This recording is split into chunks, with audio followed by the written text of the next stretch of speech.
ప్రియమిత్రులారా, ఈ ఉదయకాల దైవ ధ్యానమునకు స్వాగతం.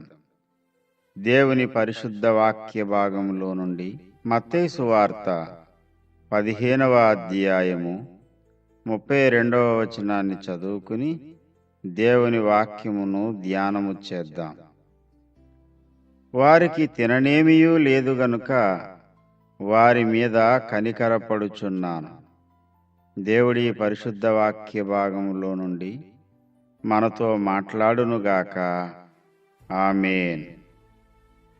ప్రియమిత్రులారా, యేసు ప్రభువారు బోధిస్తున్న మాటలు వినడానికి జనులు తండోపతండాలుగా వచ్చేవారు. ఆయన జనసమూహమును చూచి కొండ ఎక్కి అక్కడ కూర్చున్నప్పుడు బహుజనులు ఆయన యొద్ద వాక్యం వినడానికి, ఆయన ద్వారా మేలు పొందడానికి వచ్చారు. 3 దినాలుగా ప్రభు వారికి బోధిస్తూ వారి మధ్యలో సూచక్రియలు మహత్కార్యాలు చేస్తూ ఉన్నాడు. క్షయమైన ఆహారం కొరకు మీరు ప్రయాసపడకండి, అక్షయమైన ఆహారం కొరకు మీరు ప్రయాసపడండి అంటూ ప్రభు బోధించాడు. ఈ క్షయమైన ఆహారం తిని దాని కొరకు ప్రయాసపడి నశించి నరకానికే పోతారు గాని అక్షయమైన జీవాహారాన్ని మీరు సంపాదించుకుంటే అది మీకు నిత్య జీవానికి కారణమవుతుంది. జీవాహారమును నేనే, నన్ను తినువాడు నా మూలంగా బ్రతుకుతాడు ఇత్యాది బోధలు చేశాడు ప్రభువారు. 3 దినాలుగా వారికి ఆకలనిపించలేదు, వేరే పని మీద ధ్యాస లేదు. 3 దినాలు యేసయ్య మాటలు వింటూనే గడిపేశారు. ఇప్పుడు ప్రభువారు అంటారు కదా, యేసు తన శిష్యులను పిలిచి, ఈ జనులు నేటికి 3 దినముల నుండి నా యొద్దనున్నారు. వారికి తిననేమియూ లేదు గనుక వారి మీద కనికరపడుచున్నాను. వారు మార్గములో మూర్ఛపోవుదురేమో అని వారిని ఉపవాసముతో పంపివేయుటకు నాకు మనసు లేదని వారితో చెప్పగా. ప్రియమిత్రులారా, ఆత్మ సంబంధమైన ఆహారమే ప్రాముఖ్యమైంది. ఆత్మే జీవింపజేసేది. శరీరము కేవలము ఈ శరీరము ఎన్నిక లేనిది అని మనకి తెలుసు, మనకంటే ఎక్కువ ప్రభువుకు కూడా తెలుసు. అయినా నీ ఆకలిని గుర్తించి నీ కష్టాన్ని గూర్చి ఆలోచించే దేవుడని నువ్వు మరిచిపోవద్దు.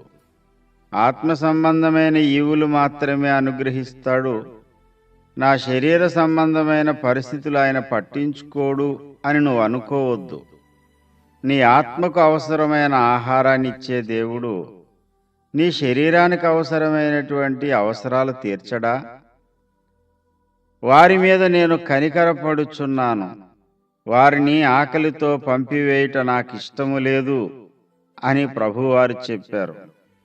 ప్రియమిత్రులారా, ఈ దినాన్న నీ యొక్క భౌతికమైన అవసరాలేంటో, నీ అక్కరలేంటో నీకంటే ఎక్కువ నీ ప్రభువుకు తెలుసు. నీ మీద ఆయన కనికరపడుతున్నాడు. నీ అవసరాలు తీర్చడానికే ఆయన ఎదురు చూస్తున్నాడు. ఎలా తీరుస్తాడు? అక్కడ ఏమీ లేదు.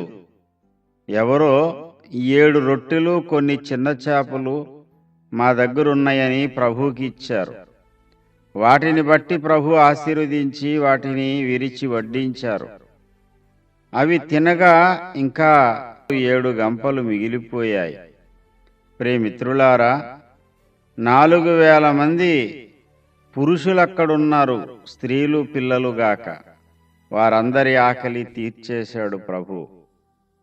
ప్రియమిత్రమా, ఈ దినాన్న నీ పరిస్థితి, నీకున్న అవసరత, నీకున్న కష్టము నీకంటే ఎక్కువ నీ ప్రభువుకు తెలుసనే విషయాన్ని నువ్వు గుర్తించు. అంతేకాదు, నీ గూర్చి ఆయన ఆలోచిస్తూ ఉన్నాడు.